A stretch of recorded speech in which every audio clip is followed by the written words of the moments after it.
Halo sahabat Kompas, senang sekali kalau hari ini kita jumpa lagi dalam obrolan Kak, obrolan penuh makna. Dengan saya Terence Palar. Dengan saya Mahansa Sinulinga. Ya, Mbak Terence, seperti biasa ya obrolan Kak, kita kedatangan tamu-tamu yang luar biasa ya. Dan kali ini orangnya ini dikenal sebagai orang kreatif gitu ya. Ya kalau ngomong kreativitas pasti mestinya menyinggung orang ini gitu ya. Dan pemikirannya juga menarik ya Mas. Iya, banyak hal-hal yang out of the box ya. Dan apalagi ini, Mas Mbak, Aca. sebelum kita mulai acara ini tadi kita baru ngobrol-ngobrol aja. Ada banyak sekali ide-ide yang tertumpah gitu. Nah, itu belum mulai ya, belum mulai. Nah, belum mulai, udah banyak banget gitu. Ya bersama kita ada Mas Yoris Sebastian. Terima Apa kabar kasih. Mas Yoris? Baik. Gimana nih, Mas? Apalagi khususnya di Palmera Selatan ya. Asik. Karena saya waktu SMA dulu freelance di Majalah Hai yang kantornya di Palmera Selatan, bukan yang di Jalan Panjang. Oh gitu Mas, di Javu ya Mas ya. Di Javu.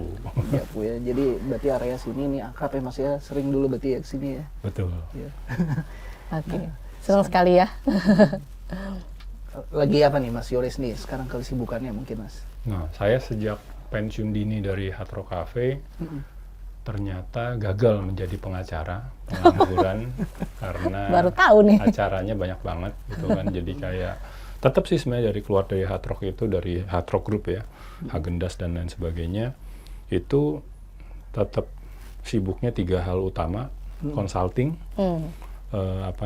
seminar workshop, dan yang ketiga nulis buku gitu. Jadi ternyata 3 hal ini cukup rutin, dan yang mengagetkan buat saya sebagai orang kreatif yang waktu kecilnya tidak kreatif gitu ya, ini udah belasan tahun ternyata ngomong creativity, innovation tuh memang nggak kelar-kelar gitu ya. Dan puji Tuhan alhamdulillah sampai sekarang, mau itu consulting, mau itu seminar workshop dan juga buku, itu dengan benang merah creativity dan innovation tuh masih jalan terus gitu. Jadi, dan itu juga buat saya adalah keberuntungan, ketidaksengajaan, karena waktu saya memilih kata-kata kreatif dan inovatif itu sebenarnya saya nggak ketahuan juga bahwa bisa akan selama ini perjalanan. Saya harusnya setiap tahun saya sudah bersiap-siap untuk menampilkan satu hal yang baru, tapi kayaknya memang creativity dan innovation ini masih punya, ya setidaknya kalau saat ini saya lihat masih 10 tahun lagi lah.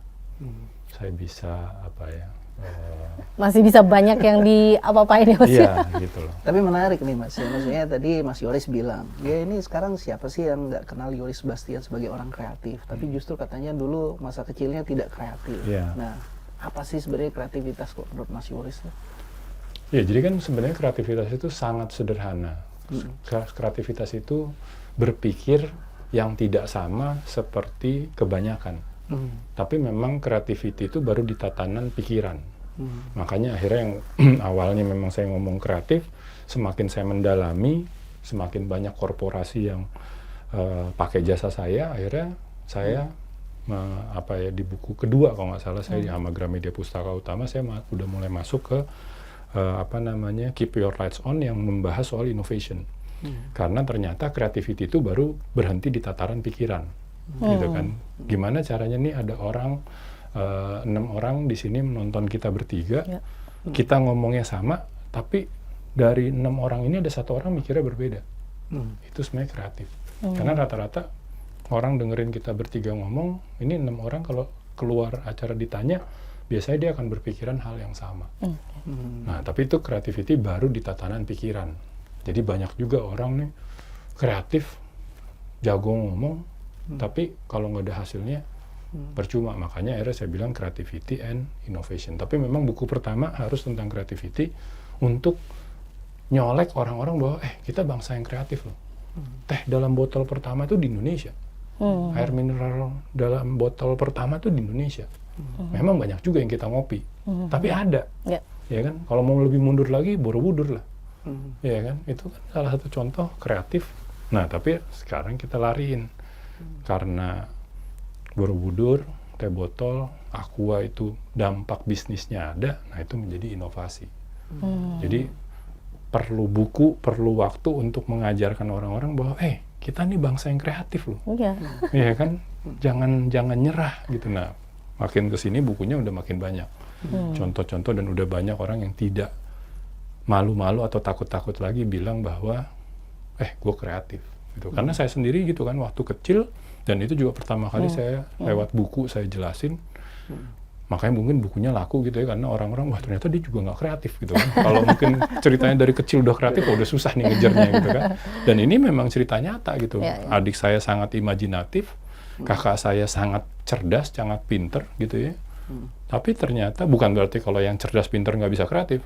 B.J. Habibie, presiden kita, Pak Habibie kan IQ-nya tinggi, terus sangat kreatif, inovatif, punya banyak paten, ya kan.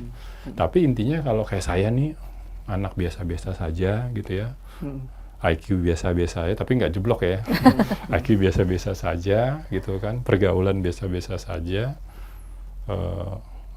kekayaan gitu dari status ekonomi sosial juga yang average aja gitu, middle class, ternyata bisa. Nah itu yang saya bagikan sekarang di berbagai kampus, korporasi, tapi kampus sebulan sekali aja. Supaya tetap dikenal. Oke. Konsentrasi utama tetap di korporasi sama di wirausaha. Jadi pengen tahu lebih jauh nih Mas Yoris ya. Maksudnya tadi Mas Yoris ceritakan masa kecil biasa-biasa saja lah gitu ya. Nah terus sekarang nih sudah jadi orang kreatif. Nah itu berarti ada satu titik Mas Yoris sadar nih bahwa saya ini ya nggak tahu apakah saya ini kurang kreatif, bahwa saya harus jadi kreatif gitu. Nah itu titik baliknya atau itu pas gimana itu? Di Palmerah Selatan ini. Oh, Wah, gitu. ini historis banget berarti ya Palmerah Selatan ya. Dan yang lucu, orang ada banyak sih yang inspirasi, tapi maksudnya kan pasti ada satu cerita yang sangat berkesan gitu ya. Dan yang lucu itu beliau malah lupa. Waktu itu saya pernah cerita juga, terus dikonfirmasi sama wartawan yang mewawancara saya gitu.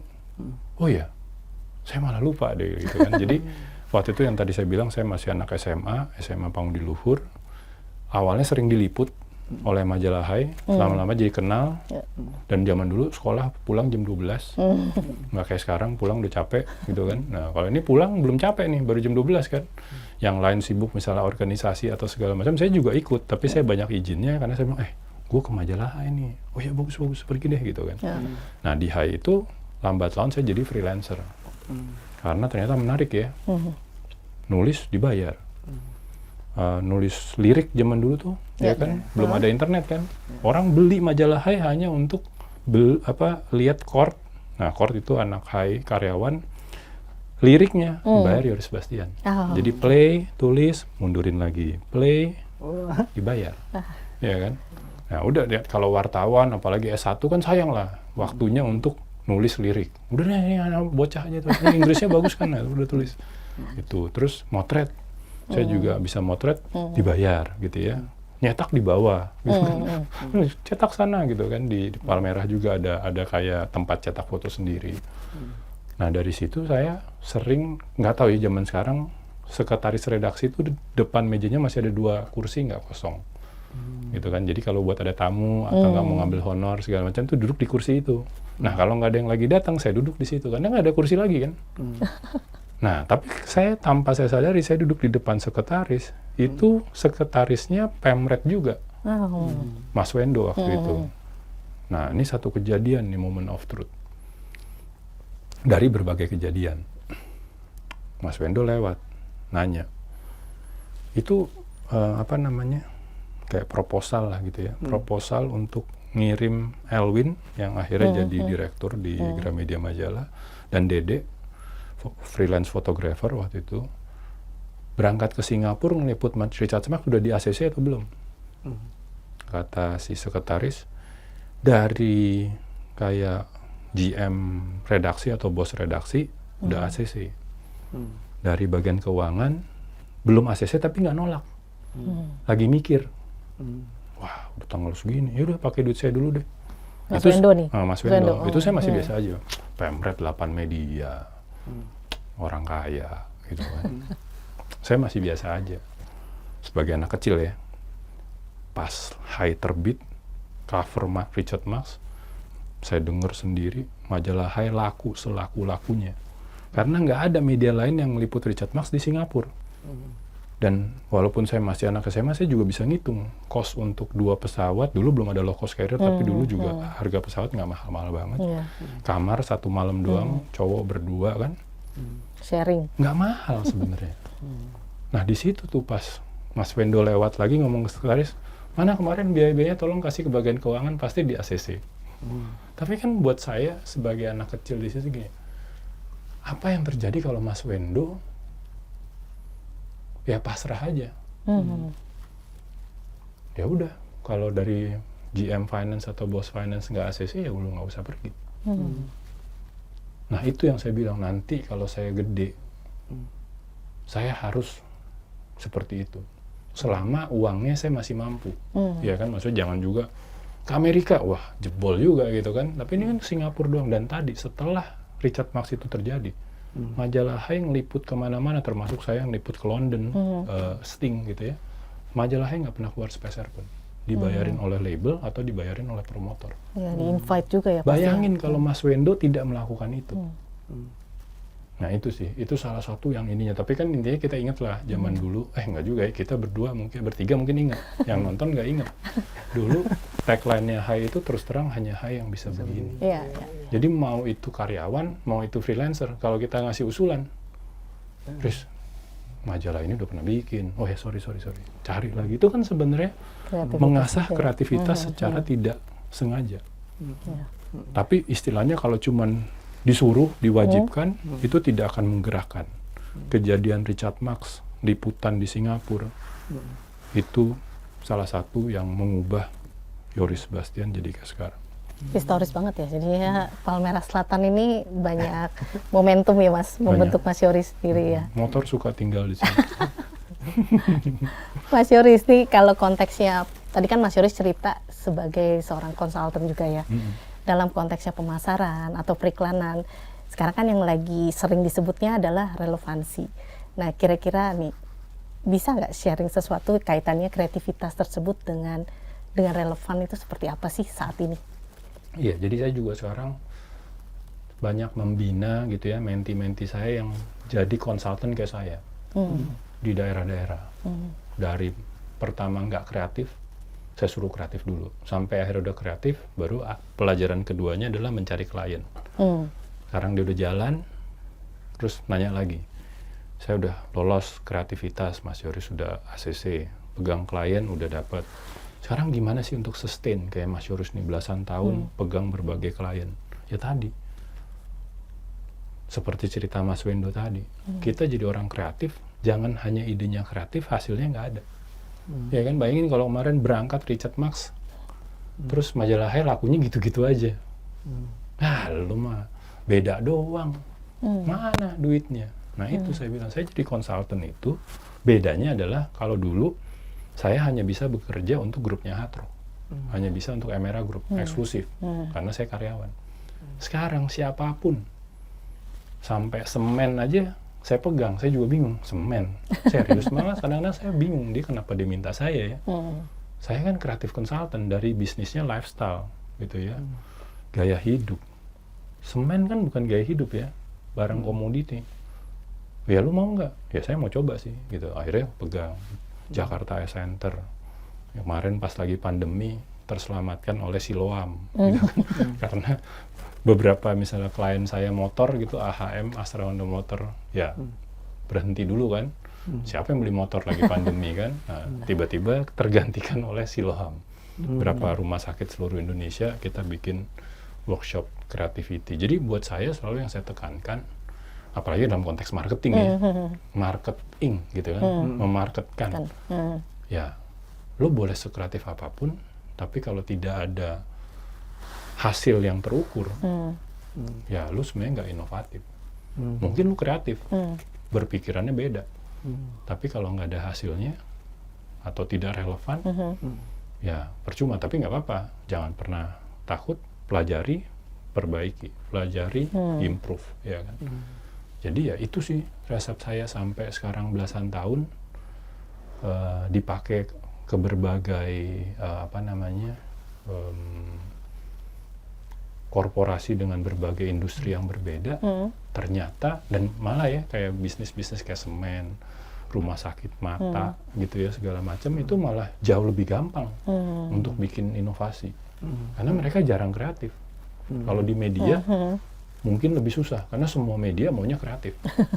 Ya kan? Jualannya itu ya Mas? Jadi memang sedikit lebih susah dibanding justru bisnis-bisnis yang non lifestyle ya, karena ya buat mereka tuh banyak hal-hal sederhana yang kita sebagai konsultan pikirin, dia nggak kepikiran, tapi nggak apa-apa. Lu kan dokter, lu fokus menyembuhkan manusia, gitu kan. Jadi ya itu sih relevan, itu harus diukur dengan dampak yang sudah kita tetapkan dari awal. Setting goalnya tetap ada ya Mas ya? Harus. Kreatif tuh nggak sekedar spontanitas gitu ya? Mungkin karena saya kuliahnya akuntansi. Jadi semua Ini harus lebih ada ini hitungannya, lagi Mas, nih. ya. Iya, kalau kita misalnya gini, konsultan udah dibayar mahal-mahal, gitu kan. Terus gimana Mas hasilnya? Nanti itu masih lama. Ya finance director sebel juga. Ya. Jadi kita harus pas lagi present gitu kita lihat finance director. Kalau dia senyum, wah, Oke. Aman ya. Ini kodenya. ini ngomong ini semua ada biayanya. Nanti saya dapat revenue nggak? Dapat Pak. Slide kedua tadi Pak. Justru di awal udah saya kasih lihat yang menghasilkan uang. Baru yang di belakang-belakang buang-buang uang. Ya kan? Oh iya, sorry nggak lihat. Nah itu kan paling penting, dan tadi pada saat dijalankan mudah-mudahan berhasil. Kan kita tidak bisa menjamin Iya, keberhasilan, prediksi, tapi setidaknya kita mengarahnya ke sana. Iya. Jangan seringkali kan udah 1 jam presentasi nih. Saya sebagai klien gitu ya, di project yang berbeda lagi, saya tanya, tadi katanya hasilnya begini, di slide kedua udah bagus tuh. Ini udah ngabisin 1 jam, Mana nih? nggak ada nih yang menghasilkan yang tadi. Oh, biasa dengan kita melakukan ini kemungkinan nanti hasilnya ini. Enggak, saya bilang. Itu antara objektif sama apa yang dijalankan tuh nggak nyambung. Memang di sininya kreatif, tapi belum clear apakah target yang ditulis di halaman kedua itu kejadian. Nah itu sih rumusnya sih sederhana, tapi memang gampang susah ngejalaninnya. Tapi kalau kayak saya, salah satu inspirasi utama dari Mas Wendo itu ya itu. Kalau dia bikin Richard Marx pertama kali di Indonesia atau bahkan di dunia, hasilnya nggak ada buat majalah Hai, ya dia bayar pribadi tuh. Berarti sisi keberanian juga harus ada ya Mas ya? Nah, Ya, memang itu ya. akhirnya, nah tapi saya bilang kan, kalau ada orang kayak saya, tadinya nggak kreatif, ya belajar dari kecil, maksudnya dari small. Ya kan, saya di Hard Rock Cafe misalnya, bikin Alec Mande yang terkenal itu. Awalnya bikin Michael Surop budgetnya 0. Dan itu akhirnya dijadiin standar sama Mutia Kasim. Kalau hire waktu kita bikin Hard Rock FM, hire ada experience promotion manager dari radio terkenal di Bandung. Probation lu 3 bulan harus bikin event, budgetnya 0. Mukanya kayak ngeliat setan. Ngerjain apa-apa nih? Yoris sudah pernah katanya. Ada benchmark ya? Udah pernah waktu jadi asisten gue di Hard Rock Cafe. Ya, dan tadi ya orang kreatif itu harus mau start dari 0, gitu kan. Apalagi kalau orang nggak kreatif kayak saya gitu kan. Maksudnya saya juga nggak langsung bikin Alec Mande, gitu loh, yang sangat legendaris ini. Tapi saya dari bikin sesuatu yang budgetnya 0, yaitu datengin Michael Sturrock. Karena waktu itu Mutia bilang, boleh lu ngerjain sesuatu yang sendiri, bukan yang disuruh gue, tapi budget udah nggak ada. Kalau mau tunggu tahun depan, saya nggak mau nunggu. Wah. Ya udah, Michael Sturrock datang ke Hard Rock Jakarta, dibayarin label Aquarius. Terus promosinya ditanggung Prambors, yang memang waktu itu kita belum punya radio, dan Michael Sturrock tuh ngetop banget di Prambors. Ya udah, budgetnya 0, sukses, dan Michael Sturrock selalu datang ke Indonesia. Cuman absen pas lagi pandemi aja. Nah itu yang orang-orang kreatif tuh harus lihat gitu. Dan kalau misalnya tadi dalam konteks periklanan gitu ya, sebenarnya saya tuh juga diwajibkan sama Hard Rock International tuh untuk berpromosi, beriklan 2,5% dari revenue. Nah tapi karena dasarnya udah kreatif gitu ya, dan juga udah kebawa nih pengalaman saya di SMA PL, majalah Hai segala macem, dana 2,5% itu kita pakai buat bikin program. Jadi nggak pernah di era saya sama Mutia Kasim gitu ya, tidak pernah ada kita bikin iklan Hard Rock Cafe, the best ribs in town, nggak ada. Masa brand muji diri sendiri? Hard sell lah Mas. Tapi saya cukup bangga, mungkin satu-satunya kafe di masa itu ya bisa iklan full color harian Kompas. Asik. full color. Itu saya ingat di tahun 2000, tahun naga emas. Tapi iklannya itu sebenarnya sepertiganya itu yang logo-logo orang beri selamat Hard Rock ulang tahun ke-8. Tapi di atasnya itu saya pasang 8 karyawan yang masuk di Hard Rock dan sudah dipromot. Terus ada 8 karyawan yang dari staff sudah jadi manajer. 8. Jadi yang saya jual cerita bahwa Hard Rock keren ya. Dari selama 8 tahun yang masuk udah dipromot, bahkan ada yang dari manajer, yang tadinya bukan manajer, staff itu udah dipromot dan mewakili setiap tahunnya. Tapi satu halaman Kompas. Nah itu kan istilahnya memanfaatkan iklan dengan kreatif. Karena buat saya gitu ya, kami mengucapkan selamat Idul Fitri, dampaknya apa?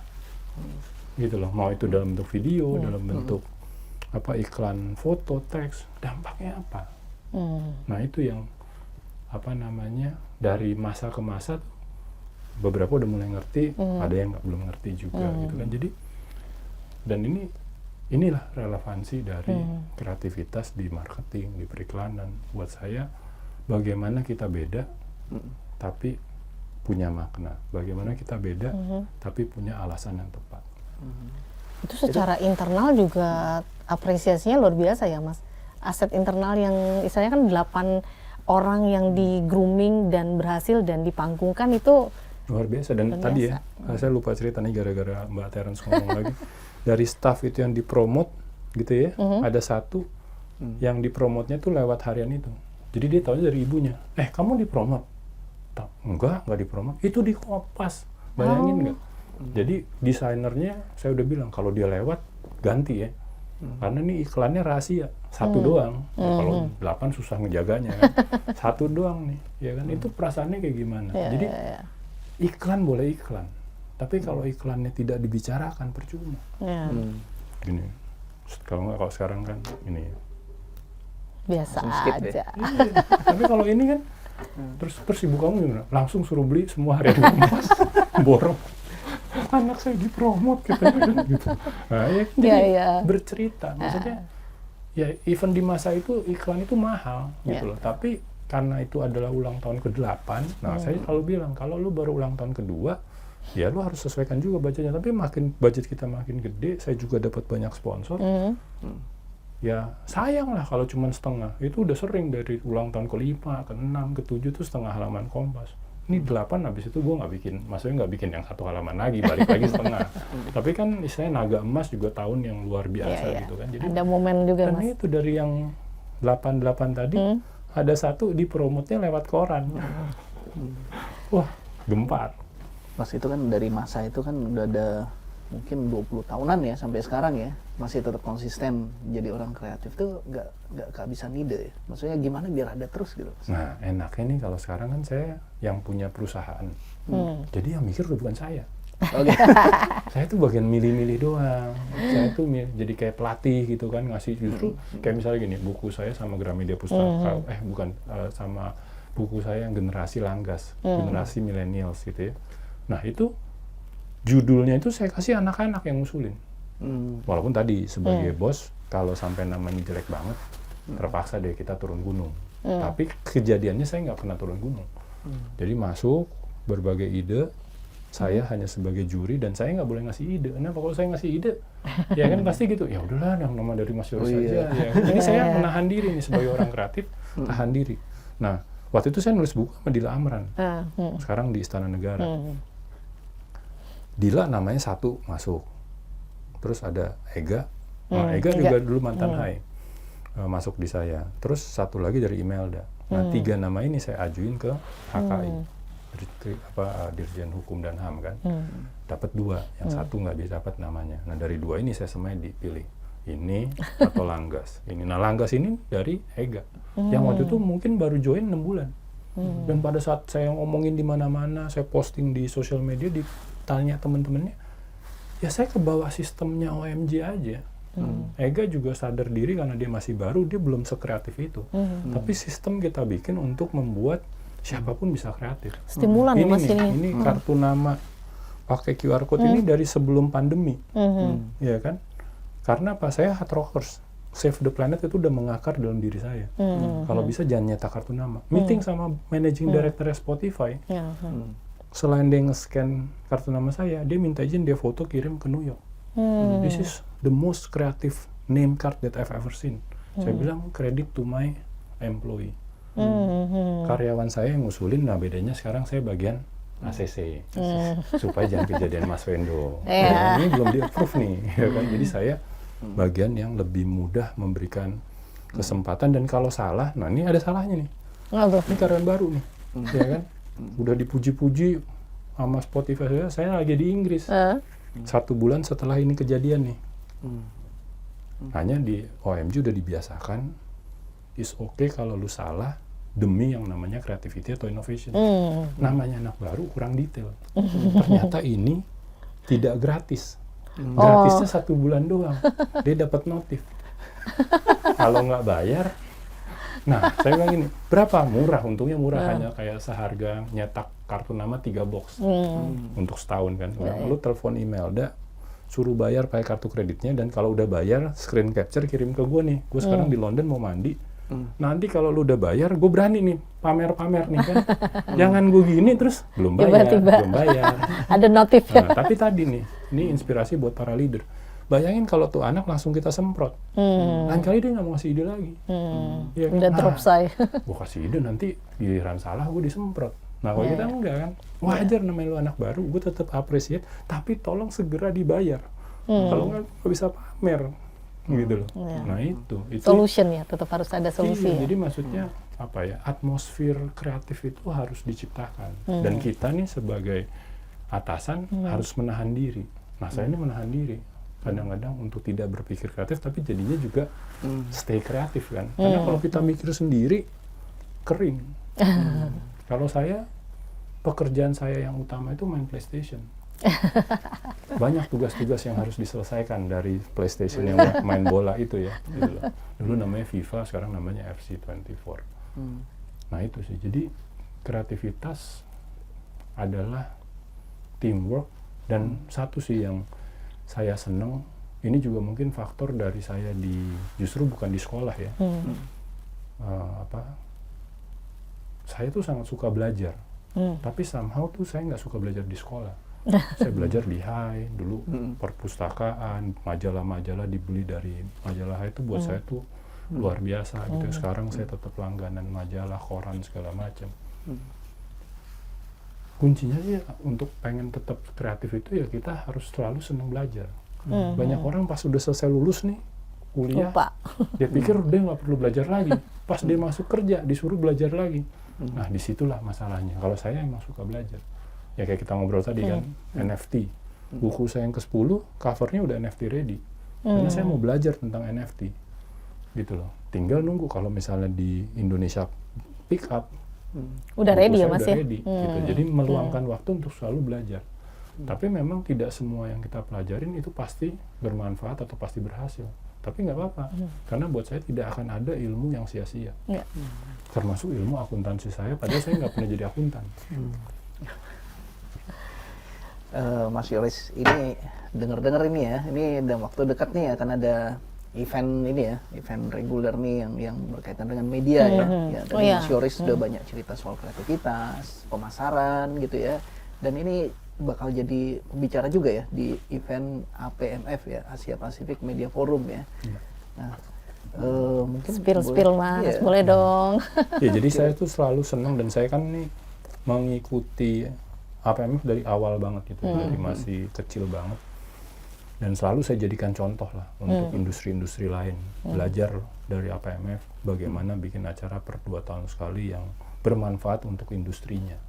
Gitu kan. Nah, yang besok ini saya kebagian membahas tentang what marketer can learn from Gadis Kretek.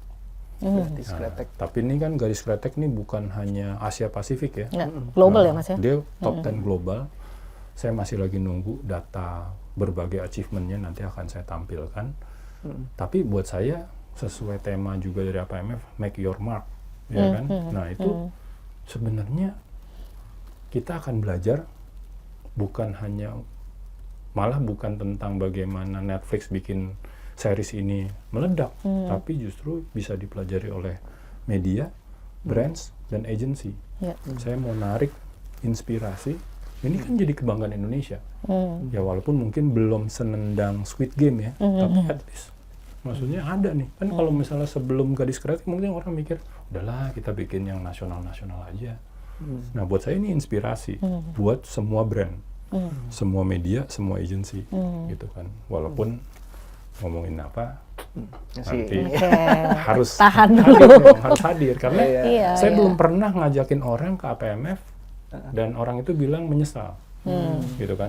Paling ada yang berhalangan, ada yang pas nggak bisa, tapi selalu kalau saya double check gitu ya untuk yang first timer ke APMF, gimana? Ya mas, bagus. Dan saya pun tadi kan pas saya lagi nggak jadi pembicara, saya pasti akan duduk menjadi peserta karena apa? Senang belajar. Ya, kita harus pengen tahu nih sudut pandang pembicara yang ini gimana. Even yang istilahnya topiknya tuh nggak Yoris banget, selama saya bisa, kadang-kadang memang ada tarikan untuk meeting sebentar di luar, rekaman podcast segala kan. Tapi kalau enggak, saya pasti akan mendengarkan. Setidaknya kita mau coba belajar dari sudut pandang dia, dan semuanya kan materinya udah terkurasi untuk media, brand maupun agensi ya. Kompas Gramedia kan juga hadir mas di sana ya nanti dan pastinya temanya pun relate dengan dari APMF sendiri. Seingat saya sih mengenai beyond metric nih mas. Nah ada ini mas, beyond advertising dan tentunya kalau ngomongin digitalisasi juga harus ada metrik ya mas. Tadi kata mas Yoris, ingat di slide 2. Itu tuh gimana mas kalau dari sisi mas Yoris? Ya saya sangat setuju gitu ya. Jadi kayak ini pengalaman waktu itu Hard Rock Cafe, belajar dan terinspirasi dari Amerika gitu ya, bahwa kita nggak bikin hard rock burger, kita nggak bikin hard rock ribs gitu loh, kita nggak bikin hard rock water. Ada sih mereka sempat bikin tapi gagal gitu. Jadi udah dikasih tahu lu jangan kesana gitu kan. Jadi kita larinya justru kalau Hard Rock Hotel kan dia yang bikin kan, kita cuma bikin Hard Rock Hotel kedua di dunia gitu di Bali. Tapi ya itulah namanya orang kreatif kan penasaran nih. Saya lagi banyak duit, bergelimang duit, terus ada Mutia Kasim gitu yang memang dia ngerasa karirnya nggak di kafe, dia bekas anak radio, ya udah Hard Rock Cafe invest bikin Hard Rock FM gitu kan. Nah sama nih kalau kita ngomong advertising, semua sponsor saya, semua sahabat saya di Hard Rock Cafe bilang, gue karyawan, gue nggak bisa pasang iklan di radio lu. Matriksnya apa? Ya kan? Bener juga namanya radio baru. Mau kata Hard Rock FM the best radio in town, kata lu gitu kan. Kata pemasang iklan gimana? Ya kan? Itu jinglenya bikin di Amerika loh, mahal loh. Nah, Nah, kalau kita belum punya matriks, kalau kita belum punya dampak, kita bikin dampaknya. Dan ini sama nih. Later on saya juga bantu ada teman saya media televisi baru. Saya bilang pada saat lu masih baru, ya lu cari duit, lu bikin dampak, nggak usah lihat Nielsen, ya kan? Tapi setelah duit itu kekumpul, tentunya dicari cara supaya secara matriks, secara Nielsen bagus. Hard Rock FM juga di masa saya gitu yang ada Mutia Kasim menjadi radio nomor 1 di Jakarta. Udah ada matriksnya. Tapi maksudnya ini untuk inspirasi. Setuju banget sama Kompas, misalnya beyond advertising, beyond matrix. Karena buat saya, mau saya udah punya matrix ataupun belum, saya memang dari dulu percaya beyond advertising. Ya kayak tadi lah kan saya kasih contoh iklan satu halaman Kompas, banyak loh brand yang bikin satu halaman Kompas tapi tidak dapat reaksi seperti itu karena isinya kan bukan masalah salah medianya. Nah sama seperti ya tadi, menurut saya memang mau tidak mau kita harus relevan, harus impactful, beyond hanya bahwa ini menurut Nielsen, kita tetap akui, kita harus belajar. Bahkan kalau di luar negeri film aja tuh udah ada Nielsen-nya gitu ya, film layar lebar misalnya atau apa, itu metrik-metrik yang ada harus kita pakai menurut saya. Tapi harus beyond, nggak bisa cuman brand nih ya, lu udah dapet nih metriksnya ini. Nah kita juga udah harus sebagai media kita harus punya empati untuk mikirin gimana ya supaya advertisers gue ini juga berhasil gara-gara media gue. Nggak bisa cuman secara matriks kan gue udah kasih, udah sesuai kontrak. gitu kan. Nah itu setuju banget sih, dan Iya. looking forward untuk ya belajar juga, walaupun itu kebetulan sangat Yoris banget sih. Saya dari dulu istilahnya ya, tadi ada brand kecil, saya nggak mampu mas, iklan Kompas, selipin. Saya nggak tahu masih boleh nggak ya. Tapi kan buat saya gini loh, Martha Tilaar tuh nyelipin iklan di koran karena nggak mampu. Once dia mampu, dia pasang iklan di Kompas bermiliar-miliar. Nah itu nggak boleh dihilangkan sebenarnya kan. Atau Yoris Sebastian nih, nggak. Ini belum pernah ada nih di apa di rekaman nih. Buka Hard Rock Cafe Bali, kagak ada tamunya. Di Legian, bukan yang di Kuta loh. Kita testing kecil dulu. Apa yang saya lakukan? Startingnya di situ dulu. Legian. Walaupun kita udah sewa nih 30 tahun yang di Kuta, tapi kan waktu itu banyak yang takut harga Hard Rock Cafe kemahalan untuk market Bali, walaupun banyak turis. Tapi kan turis bandingin sama yang lain yang murah-murah. Dan benar kita buka sepi. Apa yang saya lakukan? Saya bilang staff saya ganti uang bensin tiap hari, gantian ke bandara, pakai papan itu tuh, bikin logo bagus Hard Rock Cafe Bali, kasih alamat, jemput Yoris Sebastian. Dapat tuh beberapa tamu orang asing kan, you have Hard Rock? Yes, nearby sir. While waiting for your room, sambil nunggu kamarnya, belum boleh check-in kan, belum jam 12. Dapat lumayan tamu-tamu. Nah, tapi kita juga fair. Pada saat Hard Rock-nya berkembang, kita punya duit, kita pasang billboard bayar. Tapi pada saat nggak punya duit, selama lu kreatif, jemput aja Yoris Sebastian tiap hari. Dia nggak tahu siapa yang nama Yoris Sebastian. Yang penting ada logo Hard Rock Cafe. Orang aware ya jadinya ya. Ada Hard Rock. Kalaupun dia nggak makan hari itu, pas hari terakhir sebelum pulang, ya kan dia akan visit. Alamatnya di mana? Deket. Jadi sebelum dia mau ke bandara, dia ke Hard Rock dulu, dia udah check out, pesawatnya malam, dia ke Hard Rock dulu, selesai dari Hard Rock baru dia ke bandara. Tapi tadi kan maksudnya saya juga fair, pada saat Hard Rock-nya berkembang, udah punya hotel, pasang billboard, bayar. Tapi kalau nggak punya duit kan it's not the end of the world. Ya. It's beyond advertising. Gitu loh. Jadi gimana kita memaknai medium-medium yang ada aja sih. Nggak mesti puas di situ aja ya mas. Mesti Apalagi banyak yang karyawan bisa. udah saya gaji kan, gajinya udah sama, tamunya nggak ada. Gimana nih?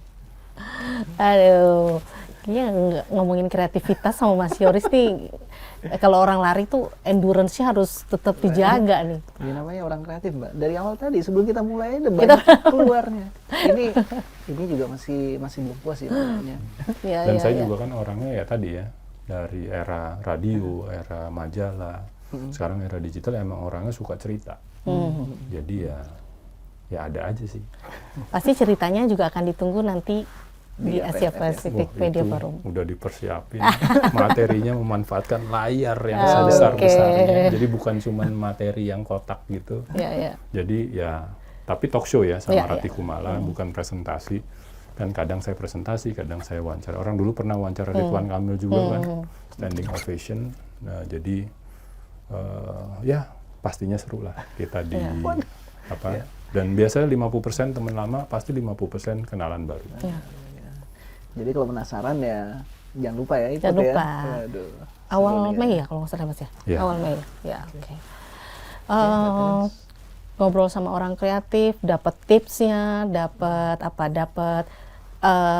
how to-nya tadi, stepping tetap untuk menjadi sesuatu pun tetap nggak bisa kayak makan cabai pedas gitu ya mas ya, tetap ada proses ya yang harus dijalanin. Kita banyak dapat insight hari ini, mestinya juga buat sahabat Kompas, yang mengikuti obrolan Kak, obrolan penuh makna. Kayaknya kita harus undur diri nih Mas Aca. Kita ajak ngobrol lagi, tetap kita lanjut lagi. Merah. Oke, sahabat Kompas, sampai di sini ya episode kita kali ini bersama tamu kita Yoris Sebastian, orang yang sangat kreatif ya. Dan kita nantikan lagi episode-episode berikutnya dari obrolan K, tentunya dengan tamu-tamu yang pasti yang luar biasa yang lainnya.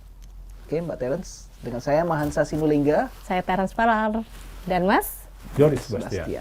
Sampai ketemu. Bye-bye.